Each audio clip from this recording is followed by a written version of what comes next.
સમાચાર જોઈએ દ્વારકામાં વરસાદ વરસી રહ્યો છે। ભારે વરસાદને કારણે યાત્રાધામ દ્વારકામાં અનેક જગ્યાએ પાણી ભરાઈ ગયા છે। પાણી ભરાવાને કારણે યાત્રિકો જે પહોંચી રહ્યા છે, શ્રદ્ધાળુઓ જે પહોંચી રહ્યા છે, જેમને હાલાકીનો સામનો કરવાનો વારો આવ્યો છે। તો નીચાણવાળા વિસ્તારમાં અત્યારે પાણી ભરાયેલા છે। પાણી ભરાતા વાહન ચાલકો પણ ભારે હાલાકી ભોગવી રહ્યા છે। દ્વારકાના ઇસ્કોન ગેટ ભદ્રકાળી વિસ્તારમાં પાણી ભરાયા છે।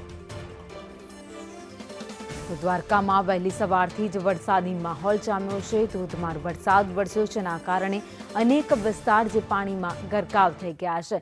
દ્વારકા શહેરના દ્રશ્યો તમે જોઈ રહ્યા છો, જ્યાં જગત મંદિરથી દૂર આસપાસનો જે વિસ્તાર છે ત્યાં તમામ જગ્યાઓ પર પાણી ભરાયેલા છે। જોકે હાલમાં પણ વાદળછાયું વાતાવરણ છે। હવામાન વિભાગે આગાહી કરી છે કે આગામી 3 થી 4 દિવસ હજુ પણ સૌરાષ્ટ્ર, દક્ષિણ ગુજરાતમાં ધોધમાર વરસાદ પડી શકે। વધુ અપડેટ સાથે સંવાદદાતા અનિલ લાલ અમારી સાથે જોડાઈ ગયા છે। અનિલ, વહેલી સવારથી દ્વારકામાં વરસાદ, ત્યારબાદ અનેક વિસ્તાર પાણીમાં ગરકાવ।